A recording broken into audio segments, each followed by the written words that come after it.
jacked up review show. It's a jacked up review show.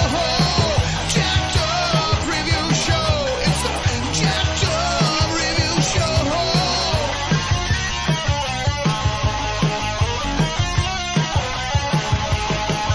Join us as we cover many an insane movie and numerous cult TV phenomenons. Are you ready to get jacked up? Are you with us? Then listen on. Listener discretion is advised. It's a jacked up review show. It's a jacked up review show. Jacked up review show.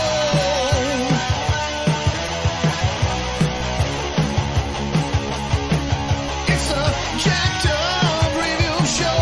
It's a jacked up review show. Jacked up review show.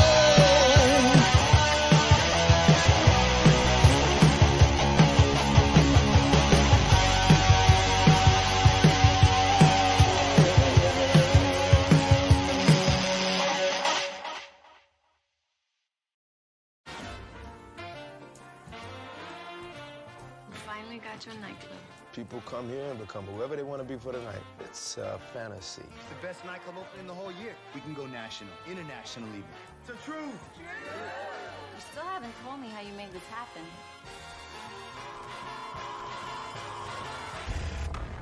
Our goal is the prosecution of one of the most notorious drug traffickers in our hemisphere. We open up a nightclub to hide the money. What if it could be more than that, though, man? I just wanted to stay this way. I won't be a drug dealer forever, Tasha. Everybody starts out small. Question is, what are you gonna make of yourself? You don't just become a good guy, Jamie. You are always one inside. This club is the dream.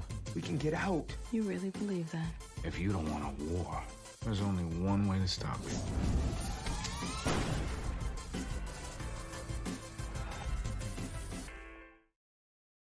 To talk with me today about the Power TV saga of Tondalaya Jefferson. How are you? Oh, I'm good. I'm good. Yeah. So tell us a little bit about yourself, how you just get into addicting TV and so forth. You know, I've done quite a bit of acting and stuff Oh, like really? that. I have off Broadway, some movies, some shows, stuff like that. So of course I watch a lot of TVs and movies, just for different reasons. Just looking at not only obviously the movie as a whole, but also the cinematography and the Oh, nice. performances of the actors, as well as the score versus the music of the movie and Very cool. Have you the been in whole setting the tone. have you done a few TV guest spots or TV or indie movies or? Yes, yeah, a few indie movies and stuff like that. Back in the day, but Nice. yeah. I did some extra work myself and Okay, yeah. kind of gave up doing some indie movies after having my time wasted. So Yeah, I feel that. It's a tough business for sure. for sure.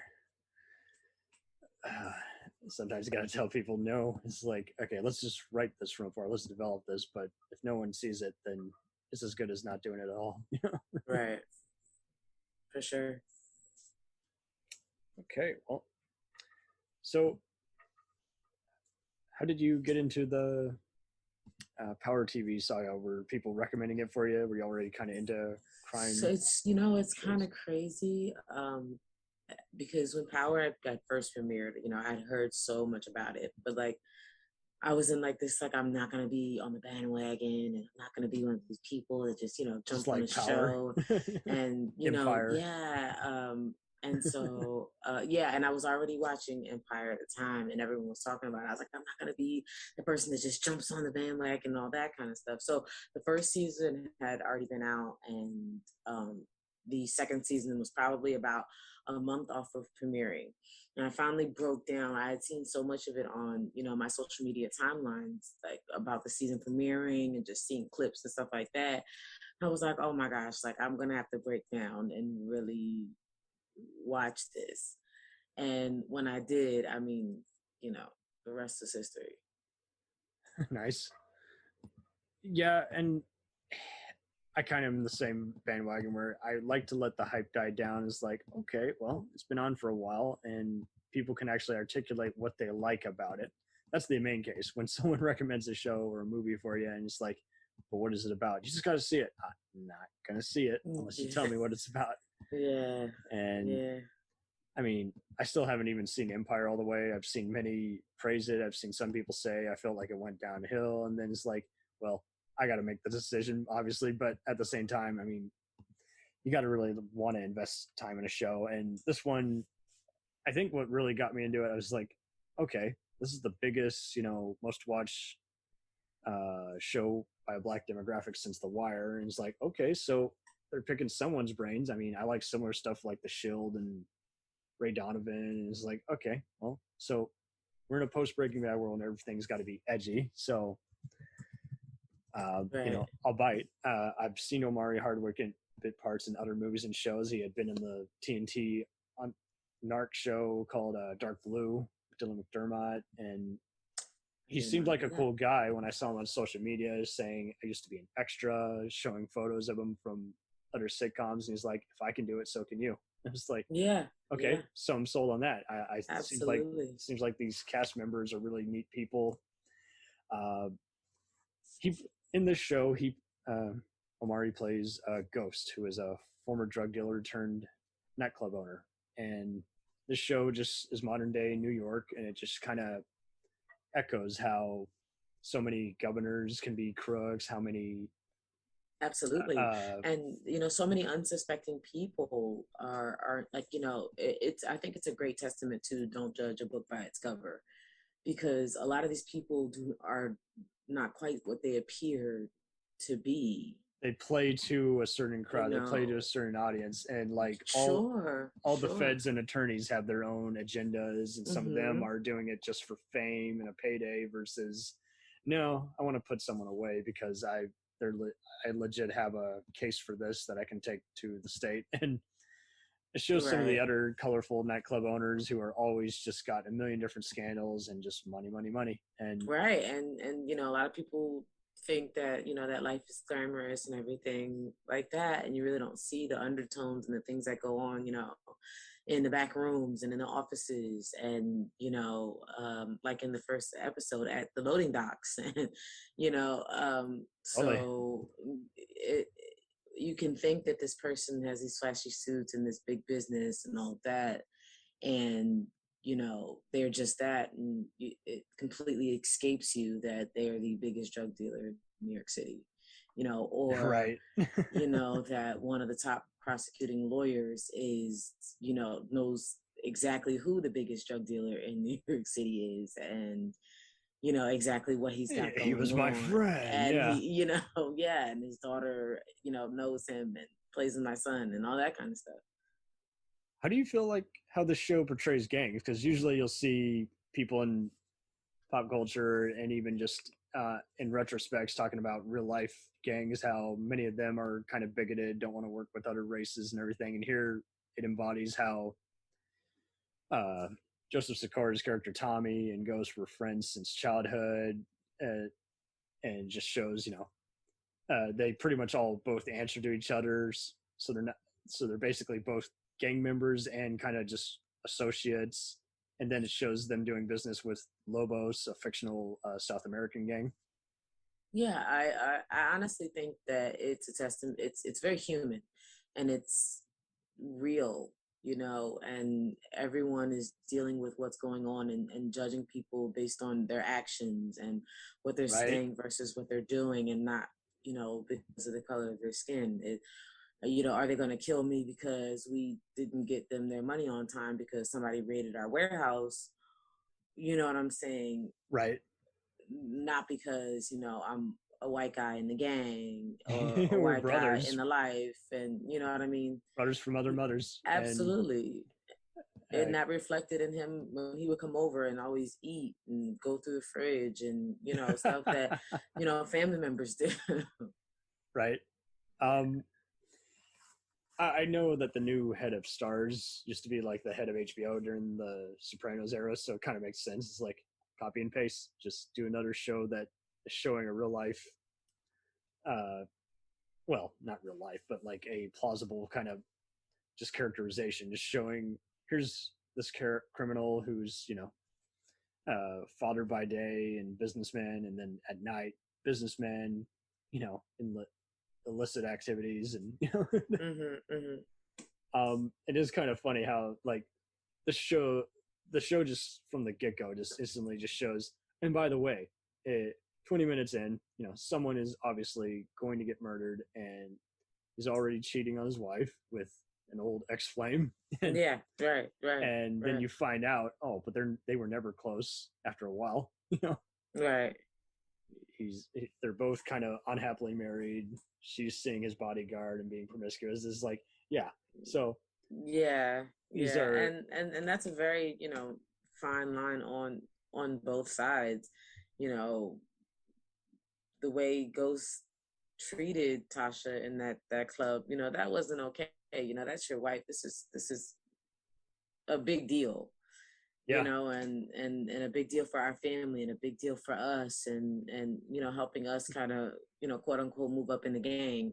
And as this is going on, here's this woman, and instead of this being us putting on the front that we need to put on for the business that we're, the business that we're opening and premiering today, right now, in this moment. But it's so wild though too how everyone will knows when to have the various like is like they can look at the mirror and know they're what kind of person they're going to be today. That's just how cool this show is like Tasha can totally be, extorting whoever is just faulting on the rent at one of her perfume businesses she's invested in. Ghost can find out which politician he can dig up dirt on who's been threatening him for a while and say, and by the way, brother, you're going down. I mean, yeah, there's that too. Like there's so much going on. There's so many moving parts, and everybody's kind of got something going. Yeah, no, you really can. It's like, there's so much going on, and there's so many different aspects of each person, even within their moment, with Tasha and navigating, raising her children and trying to shield them from, the drugs and that street life, and being a wife, and toting the line of protecting your family and protecting your husband regardless of what's going on, and protecting your family in the midst of that, the kids. And looking out for yourself as well in the midst of it all. You know what I'm saying? There were a lot of signs from Ghost very early on that would have, in my opinion, let Tasha know where he was headed, where he was leaning and what was going to go on with him. So I think while she did make those moves, later on, I feel like she should have, as soon as she started, moving differently and she started to see different behaviors out of someone who's, essentially been the same, and you've been doing things the same way for, X amount of years. The second that person starts changing up, that's when you start asking questions. That's when you start digging deeper. That's when you start paying attention. And, as a mom, as a woman, you got to move and do what you got to do for you and yours. Absolutely. It's just people who, don't step down. And it is so wild how this got brought by co-star 50 Cent, and it's probably finally we're seeing a different side of his acting after just kind of, liked or hated performances before, and he just really digs into the role of Keenan, and he brought the idea to Starz through producer Mark Canton, who's, kind of a has-been producer, but still going strong. Sure. And Courtney A. Kemp was the creator, Yes, brilliant queen, yes. Was head writer on like shows like Good Wife. I didn't see the Beauty and the Beast rehash, but I heard good things about that one. And it's wild digging into her life, how she used to write for Bernie Mac and a bunch of other legal shows. And she was from Connecticut, and she noted how she was like one of the few Black families there growing up who suffered harassment. And so I kind of see a lot of that, taking form in here. You got people who, are being harassed, and they use every kind of card, even if it's not legit or not, they'll play that card saying you're harassing me because I'm a powerful Black person. You're harassing me because I'm a criminal, but you're also a criminal. It's a lot of cool just yeah, and I think it speaks to reality. I think, you know, a lot of it is real. It's a double-edged sword, you know. It's like there are a lot of successful Black people who are not in the game, you know, who are getting pulled over or targeted, you know, simply because they are Black and are powerful and, you know, are doing things and making a difference in this world. And then you do have the ones who have the business fronts and who, you know, are doing when you get Fred in, you're going to play every card. Yeah. to build themselves up. So. Right. And truth be told, I mean, if Ghost still wasn't involved with Crime Life, you would just think, okay, so he had a flawed beginning and he became an established nightclub owner. So what's the big deal? You know, and it seems like there's always someone who wants to just one up or just be, you know, top dog or has to do that's something else. Yeah, that's the game. That is, you know the game. What I mean? That's the game, and I respect him for wanting to, you know, because at the end of the day, you know, the system is not designed for everyone to succeed, and so, you know, you have to do, like you said, you have to do what you have to do to provide for your family, and so a lot of those people who are in, you know, those areas and in those situations where systems, you know, people who look like me, you know, and the system is not designed for us to succeed. And so you have to do what you have to do. But I respect him for doing that and then wanting to get out of it and to go legit and to continue to better his family the right way once he had his foot in the door and once he did have the means to, you know what I'm saying, better himself in a way that did not have him looking over his shoulder, that did not threaten his family and all that. I completely respect him for wanting to take his life and his family's life in that direction. Do I think he was very unrealistic about it? Absolutely. You know, but you're gonna be eventually, you know, when you want it to just work. yeah. But I mean, he was too far in the game. You know, you're not just some corner boy where you going legit and you getting out is, you know, it's something that could happen relatively quickly.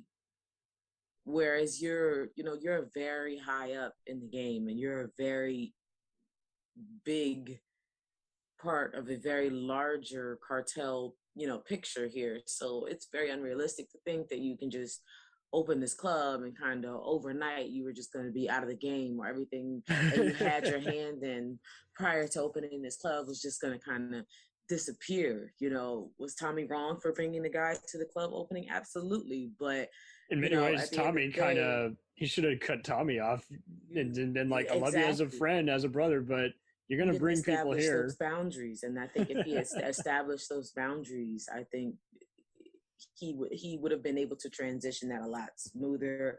I think if he had gone about his, you know, the Angela and Tasha situation from the beginning and sort of explained to Tasha, because they were friends, you know, so like, and they could talk to each other. This is somebody who knows everything about you and knows exactly what you're into and what you're doing. And she's still standing beside you and supporting you and has had all of your children, you know, and so on and so forth. So, yeah, I mean, it's really encompasses, it's like they do a good job of even showing the ego on everybody's face. Like the biggest one obviously is Councilman Rashad, you know, played by Lawrence Tate. yeah It's just so funny. Yeah, Lawrence Tate. Yes, Lawrence Tate he's a great actor. I love him, you know, back in his younger days, you know, Dead Poet Society. Oh, right. So yes, Love Jones. And this is a totally different from anything he would have done with the Hughes brothers, especially in Dead Presidents, is like just showing how he just really bites into this role, just perfectly illustrates, okay, yeah, I am who everyone wants me to be. And by the way, I'm going to break the law and I'm going to do business with ghosts, you know, help him out, and then totally just lowball him, you know. Which, you know, welcome to, you know, American politics. Everyone's political. That's I never did that. No, I didn't. These people know exactly about, you know, these drug dealers and these crooked people who are funding their campaigns, whether those crooked people be a drug dealer like Ghost in this fictional show, or, you know, a real life, you know, crooked businessmen that really do exist and who are illegally funding, with these offshore companies and these shell companies and accounts and stuff like that. Everything is corporatized, yeah. And I mean, even just the accolades this show has received and how totally ignored by the Emmys and Golden Globes just already illustrates it enough. This is like, well, why is this only getting attention from People's Choice, NAACP and Imagine? This is like, come on, this is a good show. And I mean, yeah, but that's how. Is it getting too political about shows, the reality to where they don't want to illustrate it? Right. Yeah. No, that's kind of how our shows go in the biz. Right? Yeah, Eric Alexander, I think, said it best. Unfortunately, it's not a show with a black cast. It's viewed as a black show, and so there's already these connotations on how people are going to view it, how people are going to see it, and all of that. My God. And so when you see it, for some people it's a revelation, and for some people it's like, thank you for finally showing the realities of this, or what it is like for the people in those situations, or the people trying to get out of those situations, you know what I'm saying, and what they have to do and what that looks like. And it's not as easy as everyone thinks it is, and these people are not as quote unquote lazy as they're stereotyped to be. These people are out up every butt crack of dawn and up, down they doing a lot of work and moving things and doing. I'm not saying that these, like glorifying the drug dealers. No, I know what you mean. The right people are listening. But no, but it's so true though, how it's like, I mean, I've even told people before, like, you do realize these producers will bid, for something to win. And it's just like, it just goes over everyone's head. I'm like, are you for real? I mean, it's just, everything is marketed and they try and line it up with votes, but I mean, acting is you're marketing yourself to the people. Thank you. Mm-hmm. There was this one gal, I won't name her. She was just going to town on Facebook, and anyone who's been in any side of the business knows how you can have an ego without it sliding dangerously out of control. We like those people. Sure. It's like, look at these Star Trek celebrities. If George Takei or William Shatner says something outrageous at a convention, we're going to shrug our shoulders and say, "Oh, Bill, oh, George," and then just say, "Love you on Star Trek." But when it gets out of bounds to where it's like, "Oh yeah, everybody on the show hates working with this person. They're just a nightmare. They should have been fired 5 seasons ago. They're just intolerable." Yeah. Mm-hmm. And there's this one gal who was on Queen of the South and Longmire, and she was just acting like, I've made it, and just she's been hanging out with some other snobs in Dallas, Texas. And I was like, well, in all fairness, I doubt you got any skin in the game other than your agent, since you're credited, but you're barely making it into any of these recurring roles on both these shows. So, I mean, that's the other thing too. You can be in the business and not really stand out. Is like, and directors and producers can be creative, and all it takes is, well, I don't like that actor, we'll keep them in, but just cut away from them whenever they're speaking. It's right. You again, you're like you say, unfortunately you do have to market your looks. You do have to have an agent who knows what kind of roles you can plug before he gets you on one of the big name shows. And sometimes you'll start out with a role that is hard to stand out, and it's like, at the same time it's perfect for you, and at the same time it can be the other way around. You can be, well, I'm in a good show, but I kind of got a wasted role. Yeah, I mean, I always say all money isn't good money. I think it's to each its own, but every role is not like I don't think you should take every role that just is thrown at you. Oversaturate yourself. Yeah, and that too is have to work twice as harder to stand out versus, well, now that you've done these kind of roles and people like seeing you in that, or that's all people see you as, and now you can't get out of those crappy roles. Yeah. I think you definitely want versatility in your career. Well, and I mean, we're going to get political because this show deals with politics, but I mean, this show also, these actors are versatile. I can see them as anything, and they've been every kind of other role. I mean, especially Sakura and Omari. I mean, and St. Johnson has apparently done a lot of voice acting and bit parts in war movies. So it's just like he plays Attorney Sachs, and it's like, but then when they brought established actors like Sung Kang, who's been on a bunch of shows and is kind of just known as the Korean guy from Fast and Furious, and then he's an amazing actor outside of the Fast and Furious saga. I mean, he's great in that. He's brilliant in that as well. But he's also a really great actor outside of that. Oh, totally. But when they had Victor, absolutely, and when they had Victor Garber and Lawrence Tate, that's when I knew this show is serious. Like, it's legit. It's trying to appeal to everybody, and at the same time, it's just making its own original crime epic. Yeah, for sure. And I love that, we're seeing a lot of familiar faces outside of the cast, obviously, we're seeing a lot of people in the biz, Anika Noni Rose as Jukebox, and, Lala, as Keisha. I can't wait for 2-Bit, Michael J. Ferguson to be a bigger star, I think. Yeah. I think he's great too. He's really great in his role. He does that great. But and then there's the other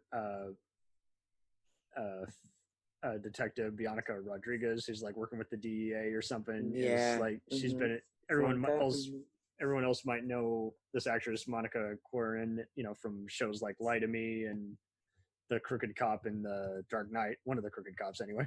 And it's interesting seeing her here just kind of play by the book while also just trying to not get fucked over with all the DAs of the state. Right. Not be used for an agenda. It's got to be tough to be in that position, as someone who's come from, and maybe not the best neighborhood, and maybe not have not the best upbringing, to go into even being a police officer or a lawyer at that level. It's got to be. And when Agent Medina dies, they kind of make the whole thing just personal. But like you say, it was personal to begin with before that even ever remotely happened. And it's like, it shouldn't have been personal. It should have been just, I think something bad has happened. And like you say, it's just like, they just can't put it aside. They just, and it does kind of, like you say, it echoes whenever you're seeing, anyone testifying at any Congress is like, you already know, okay, now everyone's just, again, who has the bigger equipment, so to speak, who has the bigger position. Now you're not going to get anything done, and this is going to come up, empty-handed with everyone just looking like fools. And so it kind of evokes a lot of that without, specifically, looking at today's reality. They're just like, yeah, everybody just wants to just kind of stand their ground. And again, any issue that isn't supposed to be politicized gets politicized. Any violation ends up happening. And like you say, I mean, there's all the times like people get prosecuted, and the next thing you know, someone makes the argument about something totally different. It's like, but that's not what they were arrested on. That both gives fuel for the opposing defense, and at the same time just shows how this just looks like a sham investigation when it should, when it's technically a legit investigation, and now it's just been bastardized. So right. I mean, everyone's so close to everything. It's just, it's so crazy. There's so many conflicts of interest, and these people are just investigating cases that, like, there's no way Angela should have been investigating anything to do with Tommy Egan or James St. Patrick, simply given their history.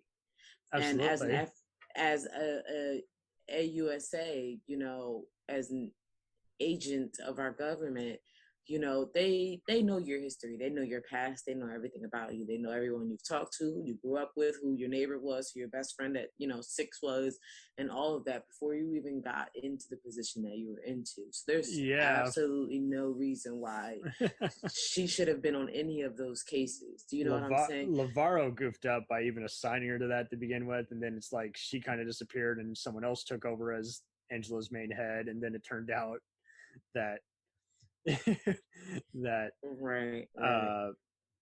what's his name, Mike, was also in bed with the Lobos. So it's just Sandoval. And that's another thing too. It's like how loose our internal affairs, and that this was even able to go on as long as it went on. You know what I'm saying?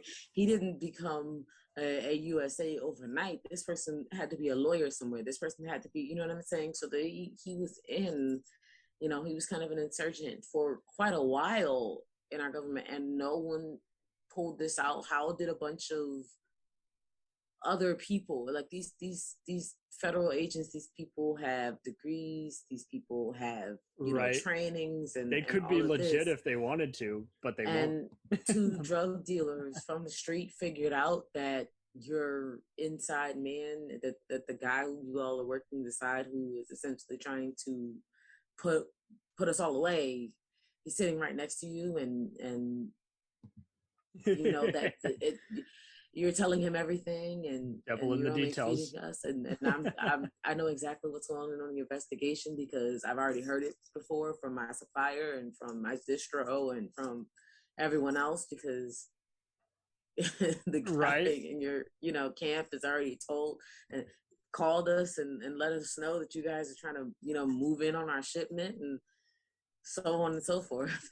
Yeah, and I mean, this show really also, it gets a lot of stuff that you just feel could legit happen, like everyone would downplay it, use utter leverage to downplay utter involvement. Like Angela kind of comes at some of the other guys, and she doesn't blackmail them necessarily, but she's just like, okay, so I'm trying to get close to Ghost, and at the same time I'm buying some of his lies, and at the same time he does want to legit be with me, so this is getting complicated. So I'm going to do whatever office politics I can, play, so that you'll stay off my back and not keep me out of the public spotlight. And like you say, I mean, they do show anyone who is asked to testify, almost always, just like any real life incidents that you read about, and any real life crime cases, they either disappear or they're in witness protection, and or they're dead in prison, because prison guards can be bought. We're hear awful stuff all the time about, especially over the border, how someone can sneak in a phone and then and then act like they never gave it to you. Right. And like you say, I mean, it does kind of really just perfectly illustrate how everyone will have crossed paths at one point or another. And I mean, they keep it in reality in some way by always having, the media get involved and say, why were you at that nightclub with so-and-so? And they'll always have a lie, which will seem too good to be true. And it's like, but that's what people in real life do. And then they'll say a lie that they know you'll buy, and they just can't wait for you to print. Right. Yeah. And I think that's part of Angela's problem. I think she was kind of, lying to herself, as far as she's in denial. And I think from just the like beginning, Ghost is in denial too. He's I want to have both relationships. I want to have a successful marriage, and I don't know. I disagree. I don't think he wanted to necessarily have a successful marriage, because I don't think they put in the work to have. Oh no! Don't get me wrong. He didn't put in any work. He just he let the money do the talking. He's not a good dad. Yeah, no. He's a fascinating character, and I like him as a fictional character to follow. But don't get me wrong. All these people have done some fucked up shit. There's like, I mean, certainly, but yeah, no, he was kind of.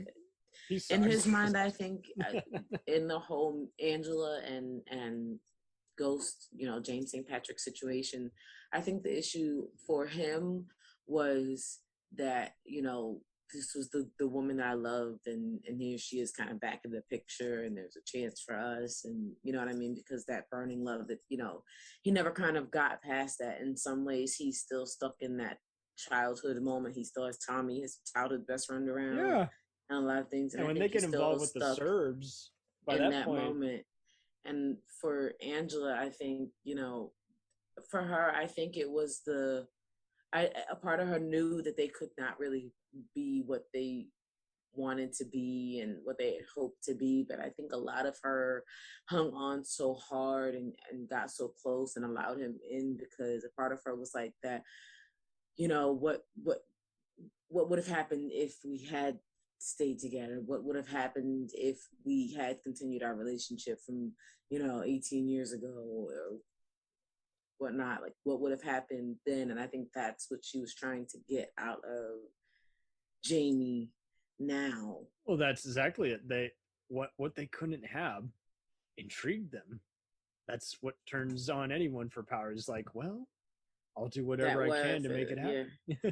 That what if this, or what if this, that had taken place, and if he was this then, or if we could have been together like we can be now, let's explore that. Not really thinking about the reality of the fact that your entire life is to take down his entire life. And how can you coexist together in any capacity, and that be successful? And how can you then bring in your children and bring, children and the rest of your family and your whole life, and to completely tank your marriage, someone who stood by you when they could have, ran for the hills. Tasha was very smart. She had an education. She was going, places academically. And so she could have taken that and, transitioned that into something far greater than the life that she had with Ghost. But, she loved him, and she stood by him, and she, believed in him and his ability to be the biggest drug dealer in New York City. He's really good at fooling people. And that's the thing, is like, when you bullshit and that's all you do, right, then you pretty much, that's all you are. It's like, yeah, you're full of shit, Ghost.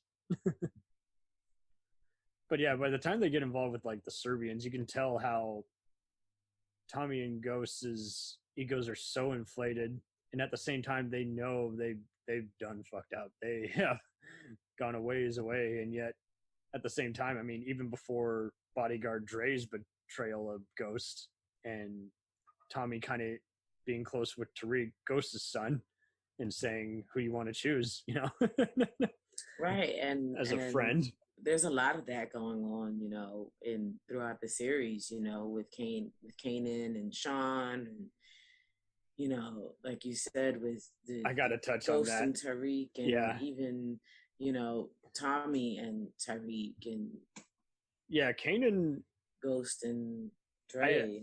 When he had initially, I thought, been killed, and he was hanging out with this crooked cop sister and her girlfriend, a bunch of other associates. His cousin Jupac. Mm-hmm. I just love when he's just riding up on a bike and he just caps just a homeless guy. He makes him beg for his life, and he says, buys him an ice cream cone, and then he caps him in the head. That just shows how perfectly illustrates how petty he is and how he likes to bitch slap everybody around. And I thought, I'd seen promos as like, wait, why are they showing 50 Cent in that one promo? Is that I just figured, oh, it's a promo from last season. Then when I actually saw the episode, I was like, oh, okay.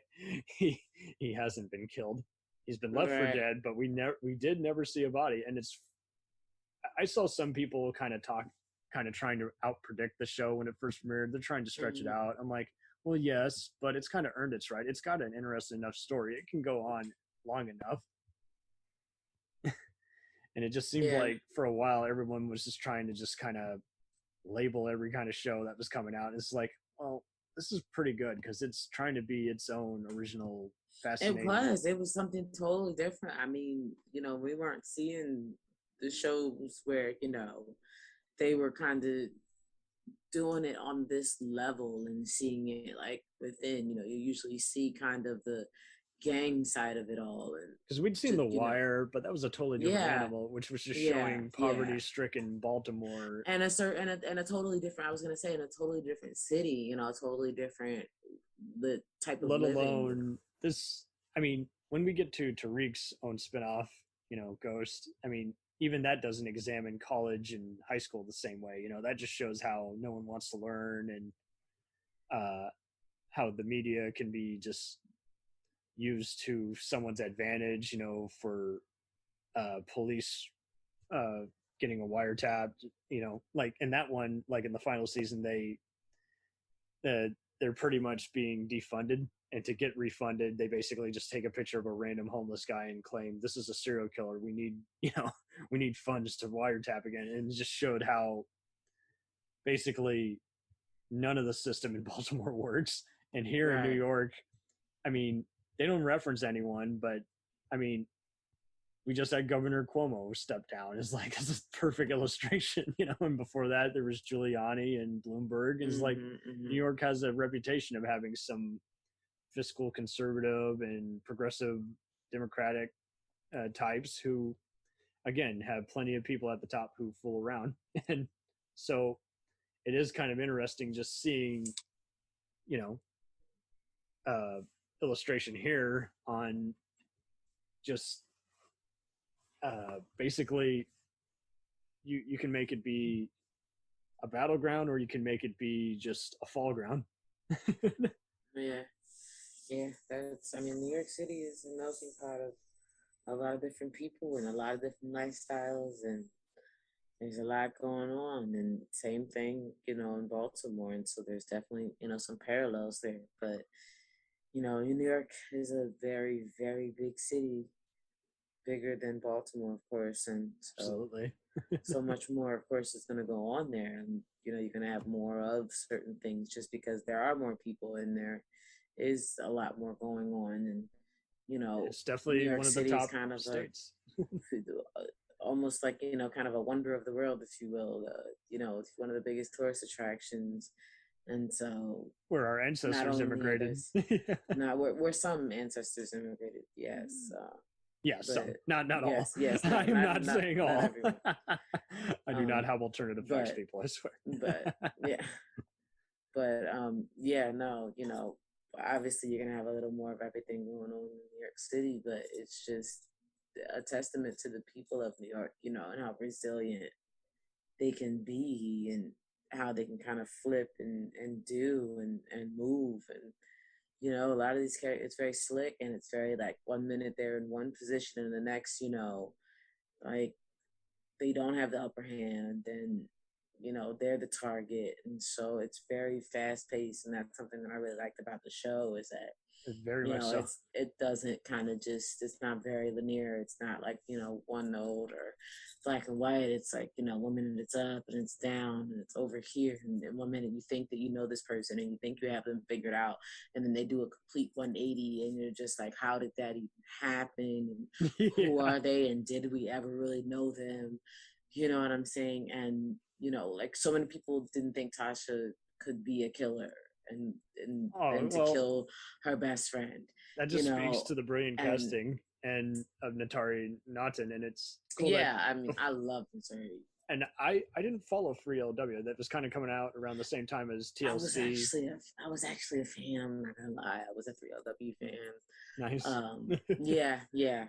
So they kind of disappeared after the 90s, and she did a lot of solo work. There was a lot of transitioning in the group, like everything that went on. I mean, it's not a new story. We all know how the 3LW story went down, and all about the KFC.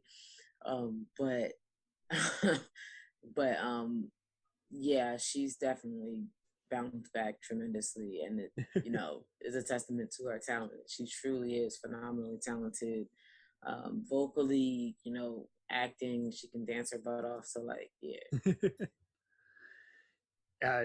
I wouldn't doubt it. I mean, because I've seen some of those music videos over the years, and included in documentaries, and it is interesting how she just is just continually rising up and just guesting on a bunch of different key shows. And she's had a bunch of other recurring roles since then, but I do like how now she's going on. She's got like a new ABC show in development called Queens. She's going to be part of the cast of with Brandy and Eve, of all people. So I was like, I'm so super excited about that. I cannot wait for that.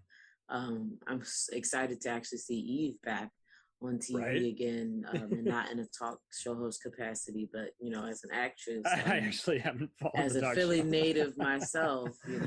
I'm super proud of her, and so happy to see her back again. So Philly all day. Nice. So definitely can't wait to see that. And Brandy was just like my era. Brandy defined the time for a lot of us. So. They do have some pretty good 90s R&B that plays in some of the spin-offs. I thought that was interesting. But that's like some of the best time in music right there. That's unmatched. That era of music. That decade of music in and of itself is like a part of history. It was, life changing for a lot of people. Totally. And the rep that they play on this show is pretty acceptable. It's never going off the deep end where you're like, yeah, I'm not really digging that jam too much, or it's like there's too much auto-tune crapola. Is like, yeah, no, they pick some big key independent artists to feature on this show. Right. So outside of all the characterizations and just again the themes and just portrait, do you think they're actually going to go ahead with the 5th spinoff, which is going to be on Councilman Tate? I hope not. You think that'll just get too overcomplicated? I hope not. I don't know that I love Lawrence Tate as an actor, but I don't think he could carry that character. I don't think that it's that he can't. Listen, Lawrence Tate's one of our acting greats. I think he's phenomenal. I just don't think his character was a likable enough or decent enough person for he's not decent the ratings to support the budget, if you will. I know if I was someone who was a producer and they had brought that to me, I would have been like, unfortunately that's just not something that I'm willing to invest in, because I don't see him being a well-liked enough character for that to really have any meat and potatoes. He wasn't someone that people were really super excited to see on screen. No one was like, oh, Councilman Tate, yay. No, yes, of course, all of us, Lawrence Tate fans, of course, were like, yay, but his cute self, but but for everyone else, who was watching it and kind of in character, I just don't think he was interesting enough. I just don't think there was enough there.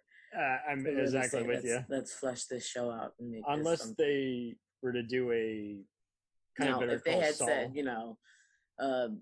Proctor show, if they had said they were going to do a show in Proctor, then I'd be there 1,000%, because I honestly believe that Proctor and Vinny were into a lot more than what we saw on Power. I think Lisa Marie knew a lot more than what she, I think she's got a lot more knowledge of what's going on, and I would have loved to have seen, their family business and how things were with them and how they got their start. That's interesting to bring those guys up, because they do they get constantly mentioned throughout the rest of the series, and then they kind of get forgotten about. And without spoilers, but that's kind of the only time where I kind of could accept Jerry Ferrara in a role. I just always found him annoying on Entourage. But I love him. But then again, I wasn't an Entourage fan, so. But yeah, he's good. He's good there. He's funny. Yeah, I'm sure he is. Yeah. Yeah, no, Rashad, I don't think could work unless they made it like Better Call Saul, like just show how he was a cop and then went bad. Like I could see him starting out as a politician, cracking down on other less shitty, more shitty politicians, and then just showing him get corrupted. But like you say, it's a long haul since we already know the ending. So yeah, and honestly, I don't think we need it. I mean, you can look at him and tell the slimy kind of type of person he is, and we all know that. We've seen more than enough, dirty cop movies to know what that looks like for him. The moment he came on screen, I mean, him introducing himself was just like, there's this sleazeball politician. I mean, he's a cookie cutter sleazeball politician. And he does not deviate from the script of that at all. And so it really doesn't. I think, it's even hard for me to even believe that he was a good cop. I think that his kind of paying off people and his kind of abusing the system, started early and blackmailing people and stuff like that. I think there's... Yeah, with what dirt he had on people. Like one person he questioned, he's like, I knew you on the streets, don't mess with me again. But then like the only time he really shines is when he encounters Ghost at the nightclub, when Ghost is it Two-Bit he hires, or is it someone else he hires to try and do a hit on Rashad? Yeah, yep. It's it was Two-Bit. That's right. It's Tommy's crew. And that he gets to. That's like the only brilliant time, because then Ghost gets to see how loyal he is, because then he gets to say, nothing happened here. I just shot a man in self-defense. I used to be a cop. And then he uses that to his advantage to be, run as a councilman. But then it's just interesting how, like, other than that, the last we see is him hanging out with his assistant. He's shagging her. And then it turns out that, oh, I don't need you anymore. I won, Right. And then, we see how that quickly turned. It's like that. And again, that just goes back to show the kind of roller coaster ride of what this show is. It's like 1 minute it's up, 1 minute it's down, 1 minute somebody's left and right. And then, it's like no one's staying in one place. Like I said, you think you got to figure it out. And then the very next episode, you're like, wait, how did we end up here? And what happened with that? And who, what's going on? So. Totally. When the first spinoff Ghost was announced, where it followed his son Tariq as he's going to a private university and trying to free his mother Tasha from prison, did you think any of this was going to work at all in any way, shape, or form?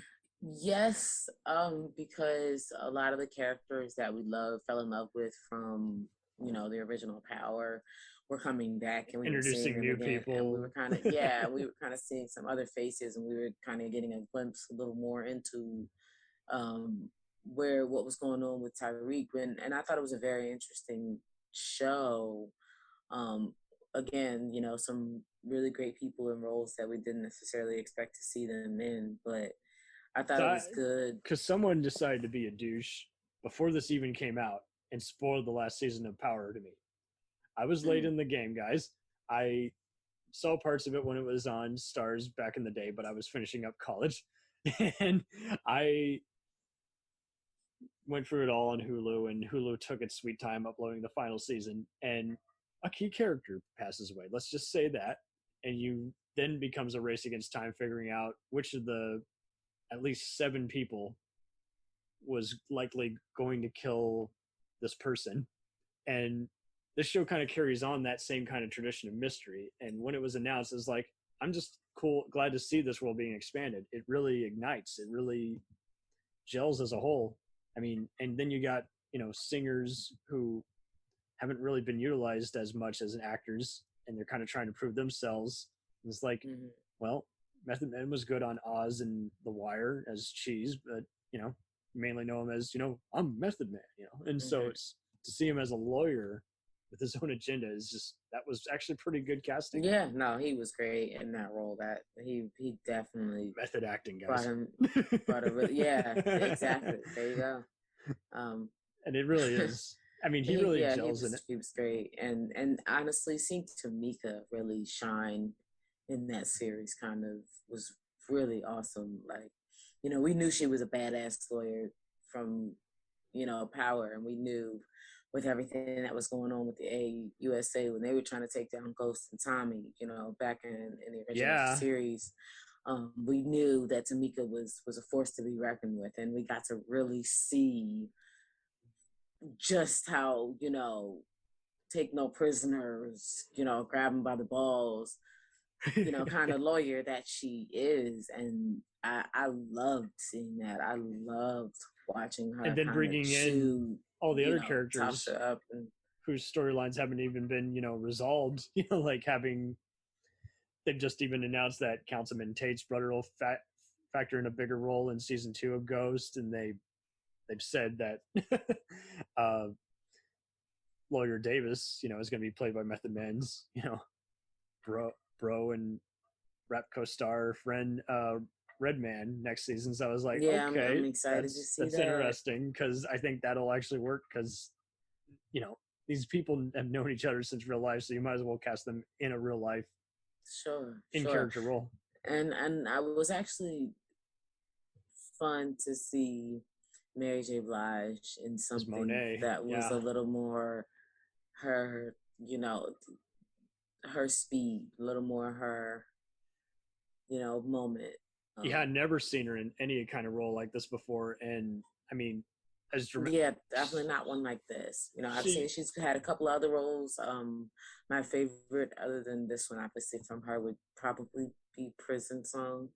I don't know if anyone out there has seen I've that, but I've seen it. I forgot she was in it. I yeah. mainly was like, she's the only good part of Rock of Ages. I really dug her, Okay. but no, she was great in the Martin Luther King TV movie she did with Angel Yeah. Bassett. Yes, she was. Yes. And Mudbound. So Betty and Coretta. Yeah, that was a really great, that's the one. Yes, great and one. Yep. it really just blew everyone's mind because you just didn't know she could do that. And any movies she's been in or been partially wasted in, this has been forgivable. This is like, because she's just a really cool character and just a neat person in and of herself. And Yeah. I've always gotten annoyed when the media just kind of, much like what they comment on in the show, just kind of wanted to kind of destroy her and make fun of how she was filing for bankruptcy. I'm like, you should not be making fun of anyone, famous or not's misfortunes, you know? I mean, that's the media for you. That's the paparazzi. You know, they're trying to get a check, and they will write and say whatever they need to in order to get that check out there. So yeah, it's just like, you know, highest bidder. They'll you can say whatever it be takes. well, and you can be famous and you can be successful, and that doesn't necessarily mean that you had a booking agent or anyone else who had your back. And it's just like, that was apparently the case. You know, she had a terrible divorce, and I think, if I'm not mistaken. Yeah, she did. Okay. From So that was part of it. and Kendall Isaacs, and then you know that's still an issue. That's still an ongoing battle, unfortunately for them. Okay. But yeah, there's some alimony stuff and things like that that are kind of getting crazy. But you know, everybody goes through something. You know what I'm saying? And unfortunately, when you're a celebrity that's in the public eye and everybody's watching, there's, of course, people who are praying for that moment. So, you know, that's their big ticket moment. That's the money shot. That's the, you know, the stuff that Yeah. pay the quote unquote, you know, pay the bills for them. And there's no regard for human life and a lot of it and what people are going through and people's children, their lives and their families, you know, that are also going through these things. And for you, it's a paycheck, and for somebody else, their entire world has just come crashing down, and you've monetized that. You've, you know, Totally. put a number on that. I mean, for God's sakes, Someone's I mean, pain. this person would not harm a soul, and she's just a nice, legit person. You don't even have to see the Amazon Prime documentary series to know she just has always just been a cool, just special person. And I think that was just what was brilliant casting here, though, too. I mean, because she's used to being in the public eye and having to respond to critics who are just being dicks, and so it just made kind of interesting just have that be an about face, have her be someone who is perceived in the public eye as just as someone connected to a few infamous party kings. And here she is, you know, she's basically hustling her kids, and they've all respect her and fear her in a way. Kane, Drew, and Diana all respect Monet, her character. And I didn't know her character was going to be that way. I thought when it was advertised that she was like playing an aunt or somebody who was overseeing Tariq, and is like, no, she comes into Tariq's life as just some other respectable queen pin who is aware of Tasha's clan, is aware of, you know, all the other things that are going down. And it's just interesting how she even gives Tariq permission to engage in warfare if Drew or Kane, you know, bypass him. And seeing those double crosses that happened throughout the season was just really neat, because I related to this season actually even more than I even expected to, because I've just always seen faculty members in college just be unprofessional or just act like it's all a game. I'm top, you know, dean of the year, I'm top teacher of the year. And so I think this really just dug away at, you know, obviously other shows have done, like even The Sopranos famously coined that phrase. It doesn't matter what degree you have, it matters whose dick you're sucking. They have that one line. And it's like, in this one, it just showed teachers are being, you know, again, just they have their own agenda, and then it's just all a matter of, well, I think this person's entitled, so I'm going to give them the grant. Well, this person's going to have to really beg. They're really going to have to prove to me before I give them, a grant to go on this, travel or this vacation or this transfer. It's just like, Jesus. It shouldn't be a game of favorites when, especially if you're going to a private university. Jesus. Oh. But yeah, apparently I've seen Sherry Shom in more movies and shows than I even realized. But she did really good as the professor here. Yeah, so we were talking about kind of how the college just has a lot of people just kind of, again, just playing games, being promiscuous, and yeah, which is really, I mean, if anyone out there who's going to college, you know exactly what that looks like. You know exactly what the students look like, the teachers what the students looks like. I mean, my college I went to pretty much only got by on just, it had a big turnout with people who were in the engineering industry. And everyone else never really had that successful a career outside of that. And I mean, I've had my folks talk about their time at other colleges like Drake and even SMU, and it's just like, well, okay, so, and yet a lot of people get offended when I call a college a sham. I'm like, well, you can be successful even just going to a community college. You just literally just got to know the right person. You won't necessarily get the job you want after years of going there. So I just say, I mean, there's people with degrees, working at Walmart, and same here. Law degrees, IT, yeah, and it's like, yeah, I hear you. Listen, so there's people who it's kind of crazy. have been successful for years just being mechanics, and I like how these shows have never really shown as many blue collar people, but they've done a good job of showing just kind of how, like you were talking about before, like the ambition and how you're reflected by other people can be used to an advantage. And if you really want something, you can go for it. But it is interesting how Tariq is pretty much channeling a lot of people who will just go to college and just try to get out. They don't even necessarily want to learn. They want to just do the minimum, which is enough to make a good paper. Yeah. And it's a testament too to a lot of people who have college, kind of just paid for, and they know that everything is good and they don't really care, as opposed to the people who have to work and pay for college themselves, who, you know what I'm saying, are concerned about maintaining their grades so that they can stay enrolled. Whereas you got the people who it's just kind of an afterthought to be paid for, and they don't really care, and they're just kind of flushing mommy and daddy's money down the toilet a bit. Oh, absolutely. By kind of kicking up their legs and, taking all of their money and throwing keggers instead of actually going to class or producing good grades. Absolutely. So what's your take on Melanie Libbard's character? She previously had been on plenty of other key shows like Dark Matter, This Is Us, Game of Thrones, and Netflix's Gypsy. Here she comes into the focus as what's her character name? It is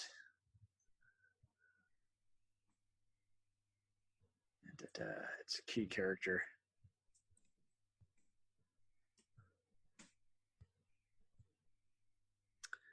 Sorry, guys.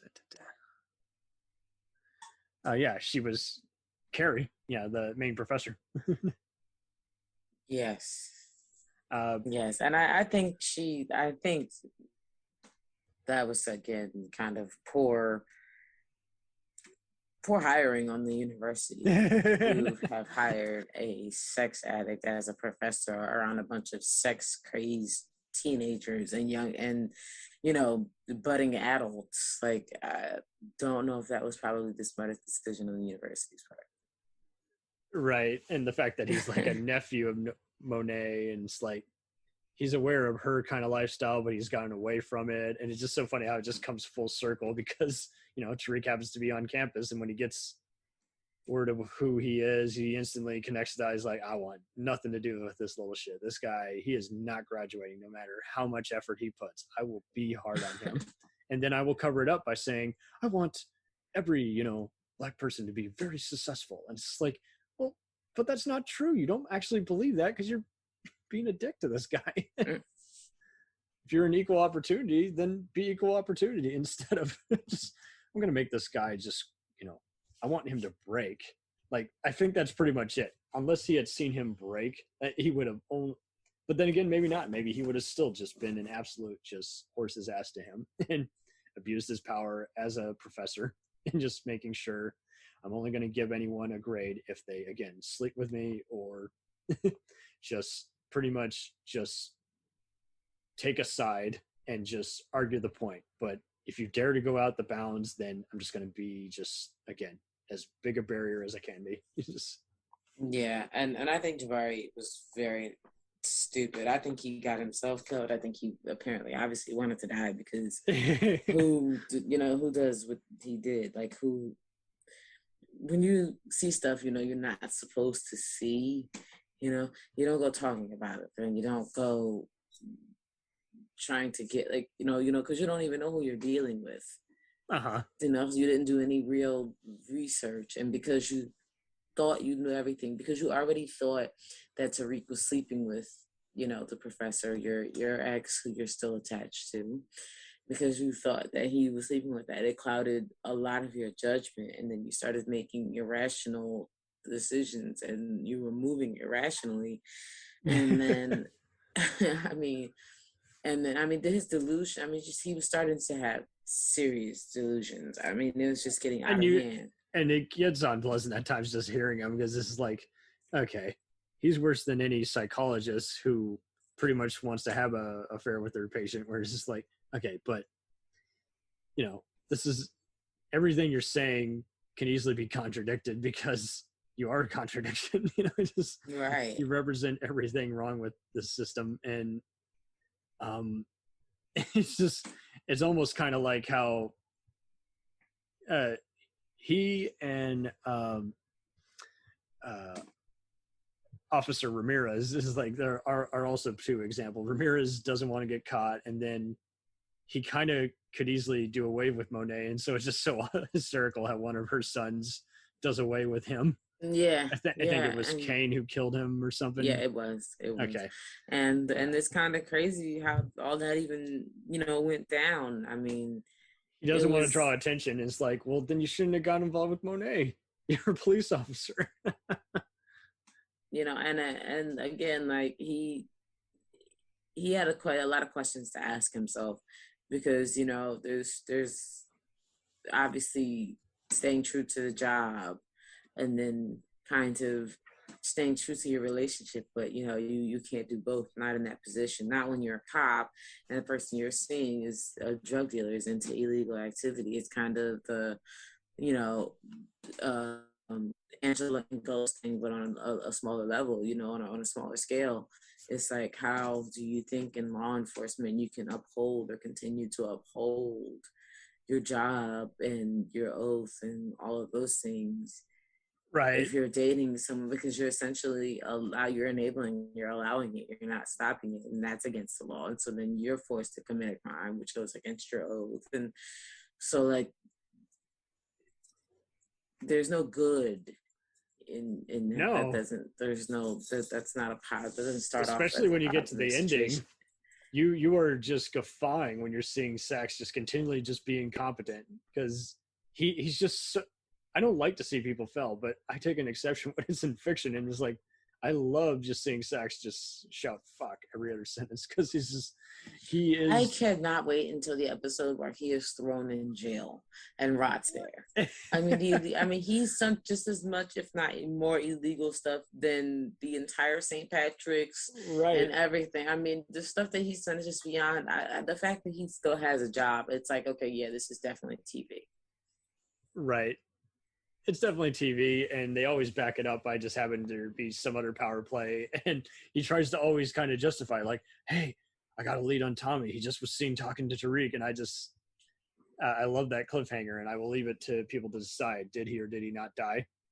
Spoiler, they show what happened. But that is like the ultimate, power debate: is Ghost dead or is he alive? And the theories. I mean, from both sides of that, it's very. I mean, people are like, there are people who are seriously adamant that he is alive, and somehow they think they have proof, and then there are people who are like, he is definitively dead, and they have proof as well. So it's like everybody. I mean, even though the creator is, said he's dead, they're so it's serious. It's a serious debate. yeah. It's like no joke. I believe it, because this is how these shows go, guys. And I'm just fortunate it never got as overdone as Walking Dead or Breaking Bad, where it's like everyone had to just spoil what they were watching right then and there, and it's like, good. Yeah, I never quite got around to finishing. Maybe I'm going to stay unfinished. Yeah, I don't know. We'll see. Maybe someday. There's a lot of people who are like, it's worth it, and some people are like, eh. So all I know is they did make the Carter look like he got incinerated, but at the same time, it could have backfired. Oh, yeah. I think at the end of the day, it's the writers are going to go wherever they're going to go, and so, it is interesting though too how they hinted at him, and then Tariq's storyline was powerful enough it could stand on its own.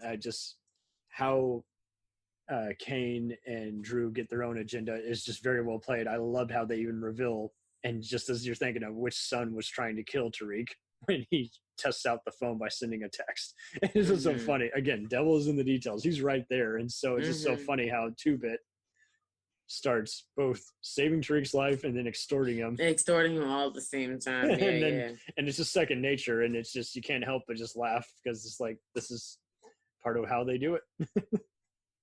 And these gangsters can be a step up from any bully that you see. Is like, okay, I'll piss on you and then I'll eat lunch with you because I feel like I can make you a man. I see potential.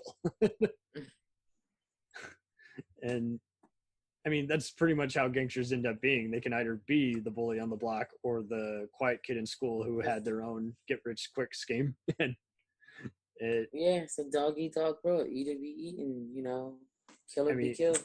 Right? And I mean, Tariq's friend, Braden, I mean, is a perfect example, because he's trying to be hip. He's trying to be gangster, and he's really not. He's just an idiot who's a privileged white kid who's happens to be dating Sax's niece.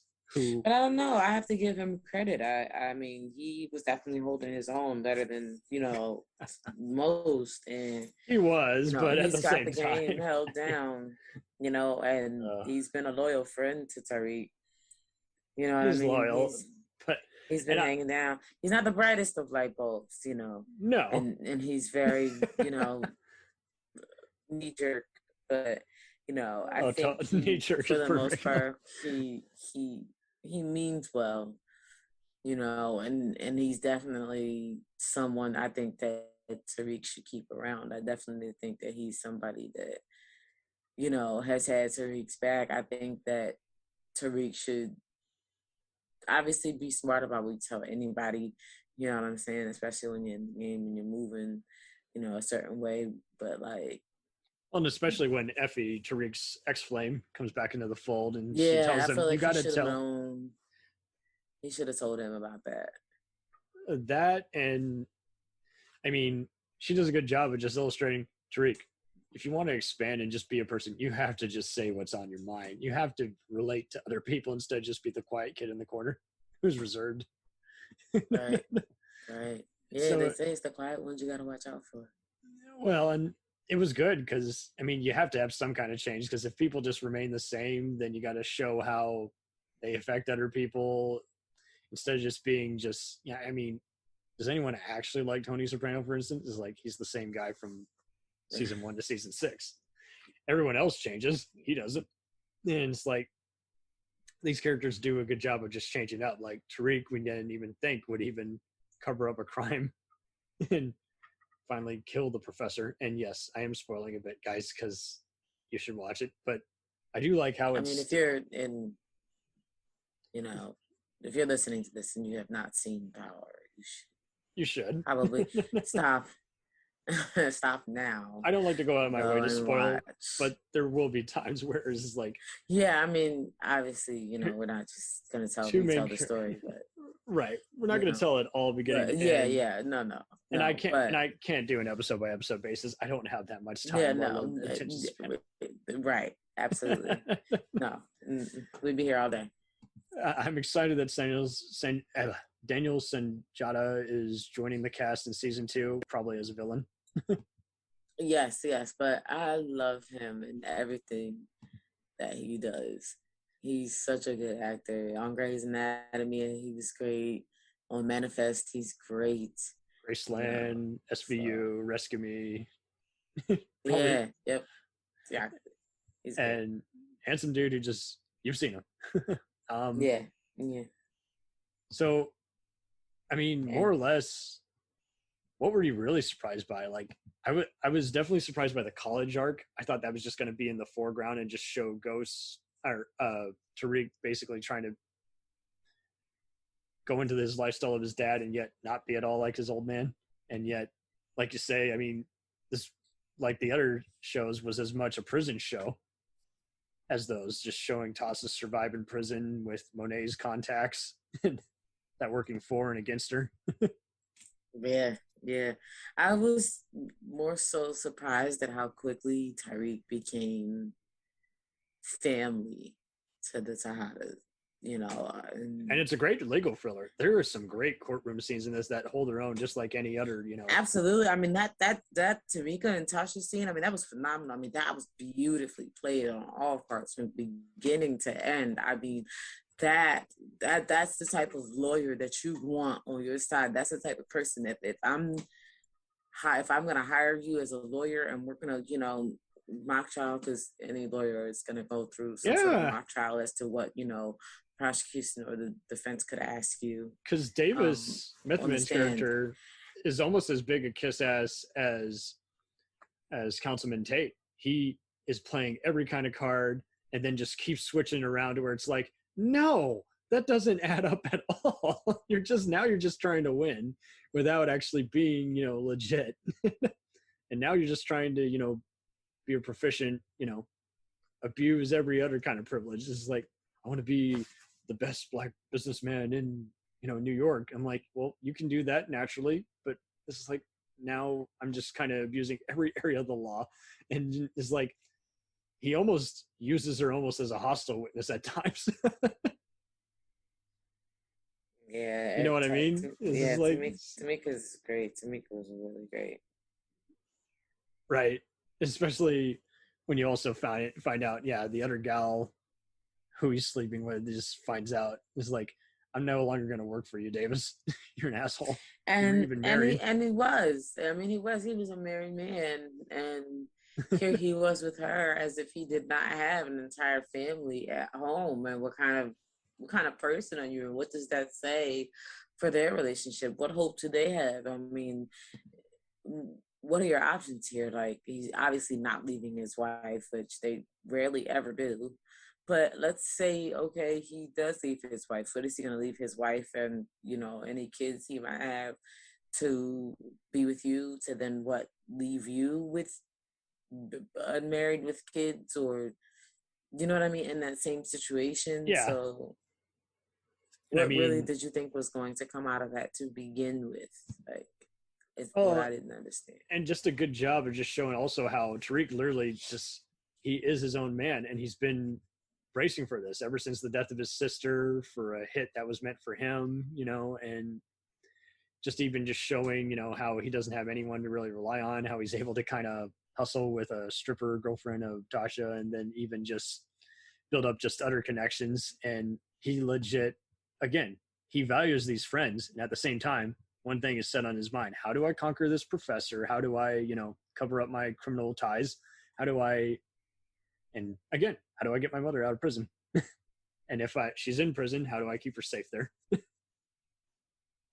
And again, like you say, I mean, Davis was just one of many obstacles where it's like we already know from the get-go, okay, he doesn't legit like these guys, but he might be a good lawyer. And then, by episode 5 is like, yeah, no, he's just using this for his own career, just like Sax. He's no better than Sax.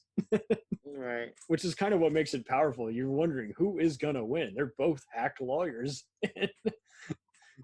And again, Tamika is, again, sheltering, even having to lie for these guys so that she can still not be disbarred. And I don't know how any of these guys don't get disbarred. Yeah, I don't think any of them should be lawyers. I mean, all of them. I mean, when they disbanded that team, we should have never seen a familiar face since then. When they got laid out in court about all the illegal activity going on in the AUSA's office, all together as a whole, there's absolutely no reason why we saw anyone we had ever seen before who was prosecuting before, why we saw any of them in the same room on any task force or a part of any group or any of that. They should have all been unemployed and never able to work for a government affiliate or government. You feel like the show is getting a little fantasy-like, or if they're just doing a commentary on real life hacks? I don't know. I think there's something to be taken out of all of it. I think that there's obviously going to be people at every level who don't always play by the rules and who don't. Because I am wondering if Sax is going to be at his own legal firm with a brother or a cousin of his that he mentioned by this point, since he didn't get what he wanted. He doesn't have any case now, basically.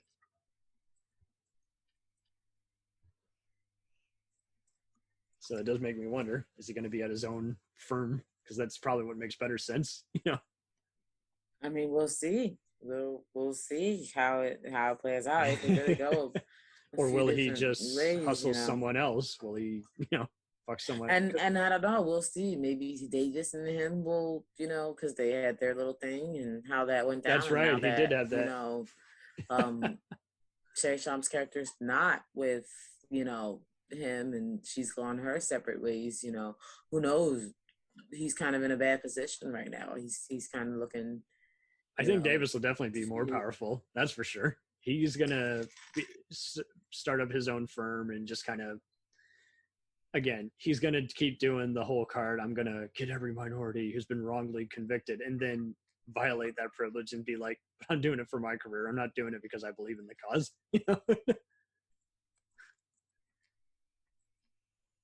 That's a prediction, though, because none of these guys are legit. They don't actually want to get crime off the streets, And truth be told, I mean, as we've seen in real life, drugs are just a method of just getting people to pay attention to you. When really we should have already legalized every kind of drug by now. Right. I mean.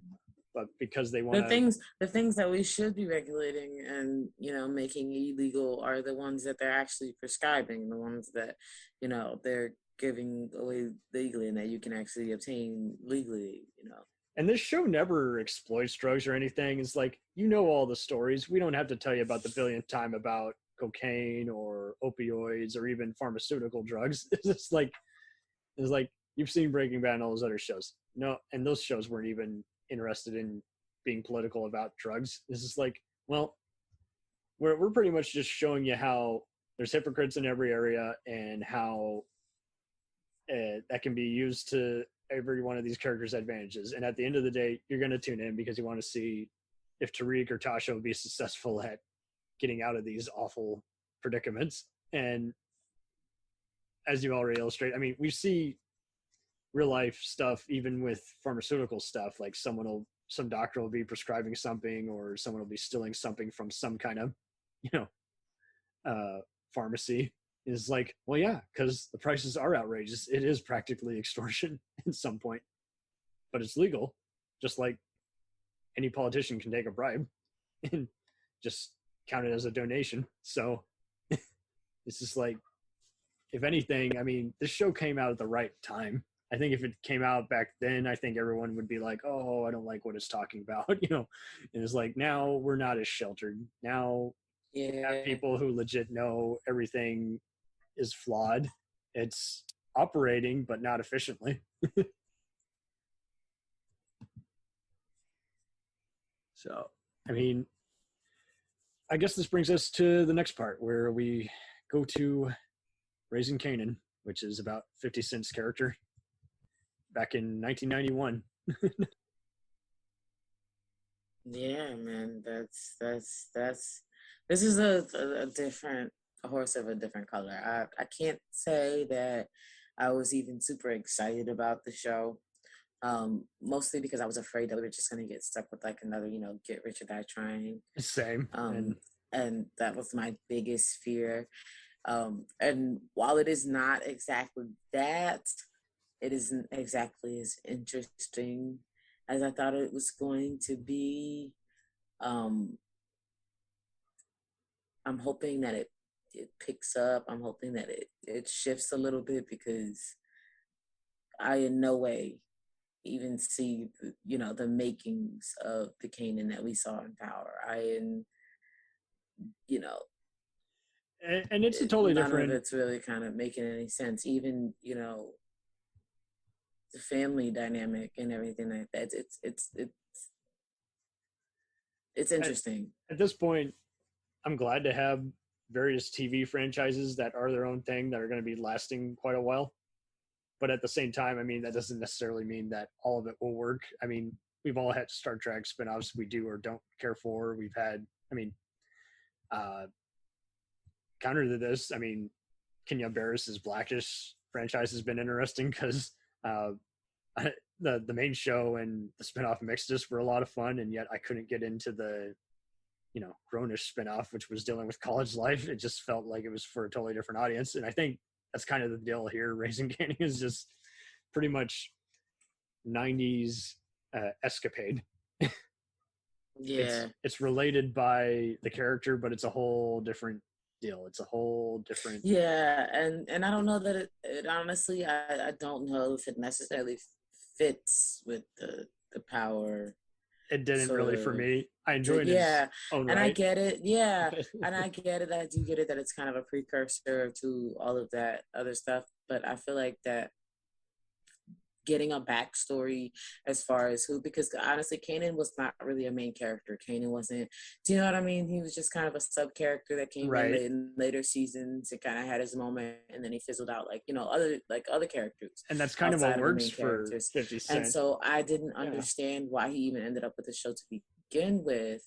But I feel like if we were gonna get a backstory, like for as far as Tommy and Ghost and all that should have come with Tommy's season. Do you know what I'm saying? Like, I didn't need a season or a show about Kanan.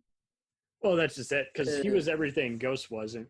Ghost was similar to him in that he also had principles, same as Tommy. You see, the thing is, Kanan didn't really have any principles. Kanan was kind of just ruthless and would just laugh it off like, what do you think? What kind of life you're in? You'll always be just, a violent criminal just like me. And I think, like to say, yes, some of it was 50 Cent's ego talking, and other times it was just, part of a plot device, but in a good way. Yeah, I mean, more or less. Yeah, that's fine. Well, more or less, I think this is just kind of just giving us the story we were never afforded. But at the same time, I mean, not to shit on 50 Cent, I don't think he just ever had it in him. He was always good at being a supporting actor versus playing a lead.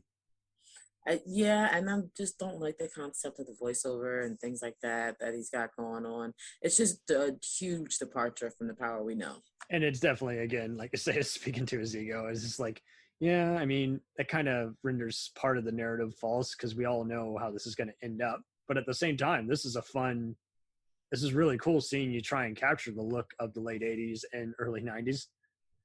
I think what really carries it, though, is Patina Miller as Raquel, his criminal mother. Because I just she's a great actress. She plays Raquel to a T. She was big on Broadway, and one of the quotes I found on her. It says, able to add razzle to any dazzle. I was like, that's exactly it. Because I had a crush on her as Daisy on Madam Secretary. And it's like, okay, she owned that role. And so I don't remember in Hunger Games. I'm sure she was good. But, I mean, that was a spectacle. That wasn't really, like this where I'm here for the acting. Yeah, she definitely was in Hunger Games. She was at the Capitol. She for sure one of the leaders of one of the other factions. And here she's just playing against type. I've never seen her play someone in a criminal lifestyle. And I mean, you can kind of see how she basically just seduces everyone for her power. And it kind of made sense how I just find it so funny how she just tells Kanan, just go back, get back your money, get back your lunch money that I gave you. Just beat that guy. Here's what you'll beat him with. I'm like, Jesus. I don't know if that's how that would have worked back then, but I mean, it works for a work of fiction, I guess. Just how we instantly get how Kanan is basically just stuck up and then takes back what's his while just being subtle. I'm not sure I buy Kanan's arc that he's afraid of people looking down at him because they know he did the hit on one of the other criminals who happened to be a student at the school. You know what I mean? Yes. Okay, yeah. Okay. More or less, I think the show will go on a lot, but when I got to around episode 3 and 4, that's kind of where I felt like it kind of got a little too self-indulgent. There was a little dead space here and there, and I had never had that with any of the other shows, let alone some of the better shows, Yeah, absolutely. So, but I'm excited to see where the show goes. And Omar Epps, I mean, we'll see. As the legal enforcement, I think is going to be very interesting because you don't know what his situation is. Is he going to be another guy? And I think there's a lot more to that story there too. I think there's a lot more going on with him. Oh, totally. You don't know if he will be another guy who abuses his power. Yeah, absolutely. Or what his past is, or what his connection to the people of the city are. You know what I mean? And what his connection to the streets are. So, and Mario Van Peebles returned to directing the show. Yeah. Another phenomenal actor. Actor, director. I mean, he's a really writer. mogul in the game. He's really just amazing. There's really nothing him, Mario, Melvin. There's nothing either one of them, can't do. They're just kings. And since he's kind of been like Peter Weller, will he stars in a show that he's directing? I hope that happens along the way. It'd be cool to see him play a judge or some other key figure on one of these shows, since he's loosely involved. And it still has a lot of the same themes as his movie New Jack City. So it would just be a good tribute if, one of the guys in charge, producer Cantan or 50 would hire him on to just be a key role. So I think we're pretty much have wrapped it up. I mean, we're excited for Tommy's kind of storyline because we don't know how detailed that'll be with both his rise and his later life, after Ghost has passed away. And it's like, well, I think that one will definitely work because he was one of the other key characters. But yeah, thank you ever so much. That'll be a really successful one. Totally. And thank you ever so much for just summing up just a lot of these themes and why this is just a easy TV addiction. Why I'll be around for a while. Yeah, sure. Absolutely. We'll return after these messages. Hey, feeling down? Feeling low? Not enough podcasts about movies in your life? Why not try... They must be destroyed on sight! The new Podcast Cure-All, sure to get you right with the world and on a path to better living. We have exploitation, we have Italian horror, we have zombies, we have slashers, we have crime films, we have spaghetti westerns, we even have sci-fi and sex comedies. So take a dose of... They must be destroyed on sight!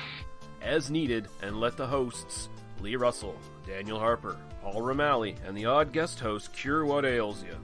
Warning, may cause atrophy, African consumption, black fever, bone shave, chin cough, colic, cramp colic, dropsy of the brain, elephantitis, grocer's itch, jaundice, mania, miasma, mortification, palsy, Pott's disease, rheumatism, scurvy, St. Anthony's fire, summer complaint, and worm fit in some people. Consult a physician before listening.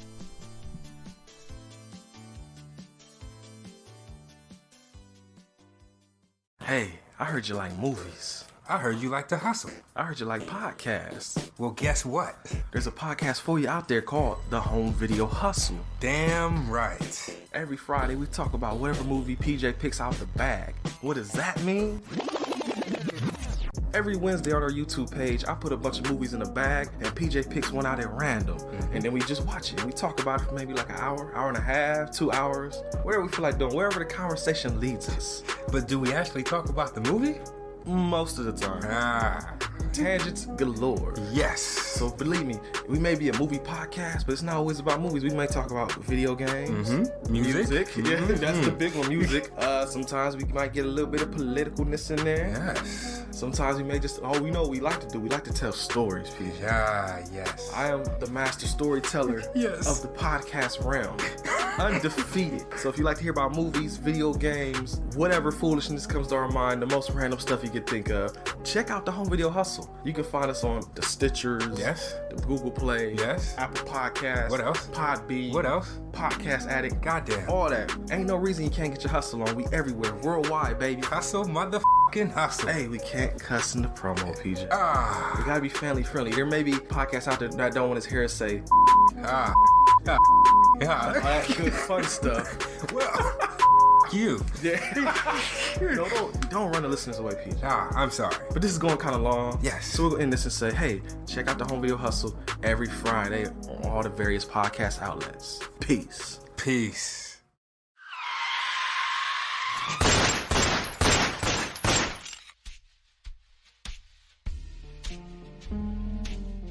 As far back as I can remember, I always wanted to be a gangster.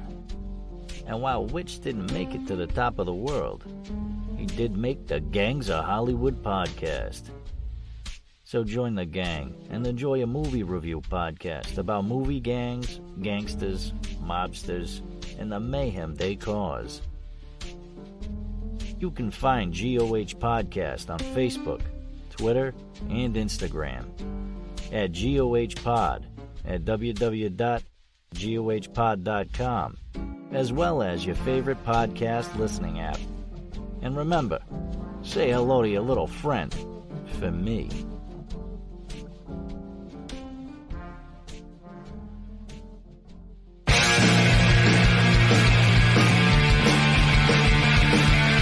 If you take two old punk rockers who are past their prime, put them in front of a movie screen and give them a podcast, what do you get? Cinema Punks. Cinepunks. It's the mixtape of movies.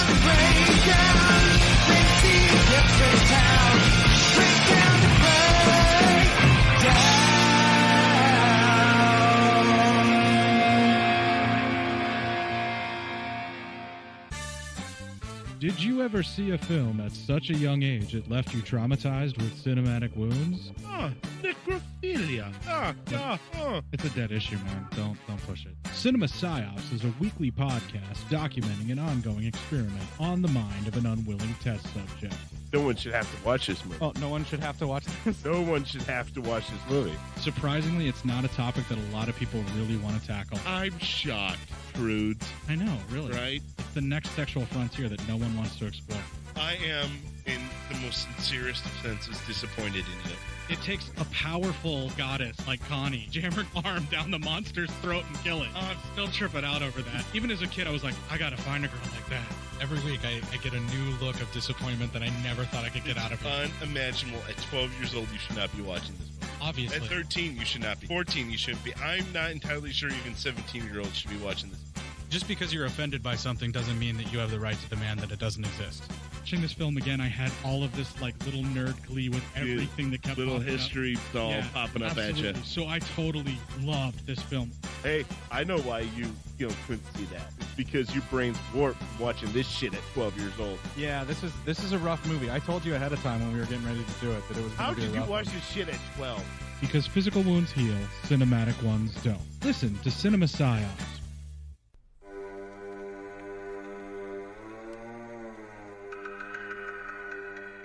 Hey everybody, I'm Corey. And I'm Zach, and we're the hosts of Podcasting After Dark, a cast dedicated to late-night horror and sci-fi of the 80s and 90s, often found on HBO and Cinemax. You know, the movies your parents didn't want you watching as a kid. You can find us every other week on Apple Podcasts, Spotify, Podbean, and Stitcher.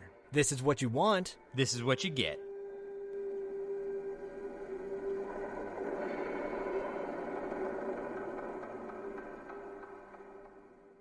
It's time, let's check our cue, baby. Pair it with a couple brews, baby.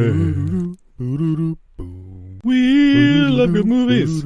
We love the bad ones too. So we watch them all and pass their lessons on to you. Oh yeah.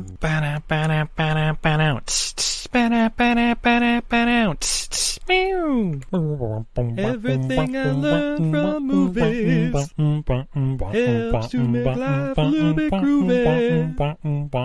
With a one-liner plot holes and gratuitous movies.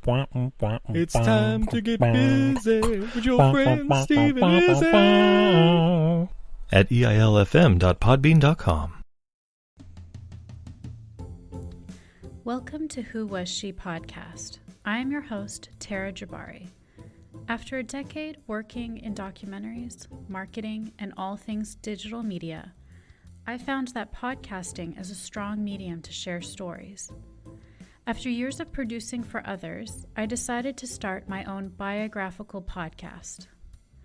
Who Was She will focus on the life of a woman throughout Baha'i history. The first season is about Lydia Zemenov. Lydia's story explores the subjects of the power of language and faith.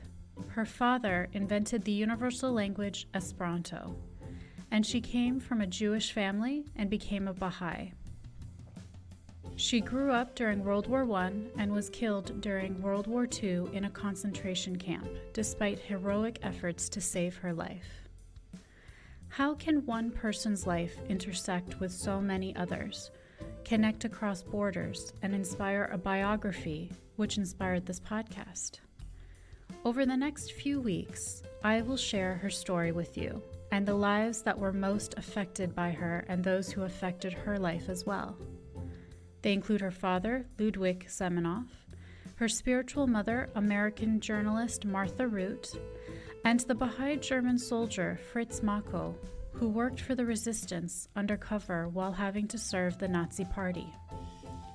I want to thank the author Wendy Heller and George Ronald Publishing for their blessing to let me use Heller's biography, Lydia, The Life of Lydia Zemenov, Daughter of Esperanto, as a main and instrumental resource for this podcast.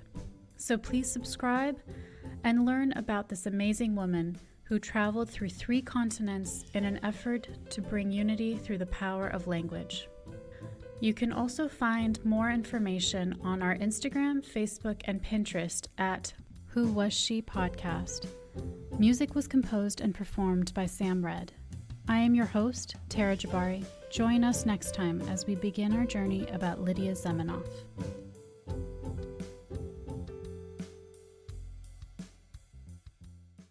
Hi everybody, it's Mac Jackson. I wanted to invite you to a new site called the Forever Adventure Network. This website has everything. Pictures, videos, blogs. There's original music by Harmony Constant, 2 podcasts. One is the MacGyver podcast, where we celebrate Richard Dean Anderson, his iconic roles, and how it's influenced our lives. There's episode discussions, interviews, and life conversations. The second podcast is the Never Gets Old podcast, where we celebrate all the best things that we love in life, from TV, movies, music, and comics. The site is also the home for the MacGyver SG-1 audio series, an ongoing adventure series that continues the adventures of MacGyver and SG-1. There are also multiple stores to choose from for all of your pop culture and adventure needs. Come on by and check us out today. And thanks for joining the adventure. Are you sick of the same old stale podcasts? Well, then join Vanessa and Darren as they dissect movies of all kinds. The two lifelong cinema lovers bring their favorites, curiosities, and first-time watches to the operating table and inject them with a healthy dose of snark. Then there's the waiting room, where they examine books and short stories. So just look for them on Apple Podcasts and where fine podcasts are available. They're part of the Legion Podcast Network. Follow them on Twitter at VDClinicPod. Join them on Facebook at facebook.com/groups/VDClinicPod. Or email them at vdclinicpod@gmail.com. They're ready to cure what ails you. And still, they just might be a little contagious. Hi there. It's Heather from the Watching Netflix Without You podcast. Did you know that there are over 1,200 Netflix original feature films and documentaries? And that number is only growing. So I've made it my mission to watch as many as I possibly can. Then, with a delightful guest or guests, disclaimer, more often than not my brother Ryan, we spend an episode rating, reviewing, and discussing a film at length. The first half of every episode is spoiler-free for those who haven't seen it yet, and in the second half, after a very clear spoiler warning, we dive into it. And that's really about it. You can listen to Watching Netflix Without You on Apple Podcasts, Google Podcasts, Spotify, and more. We now continue with our program.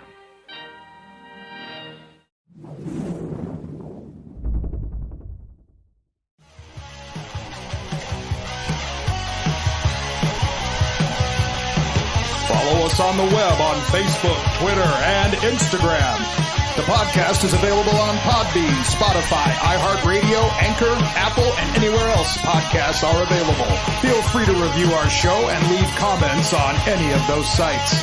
Thanks a million for listening. It's a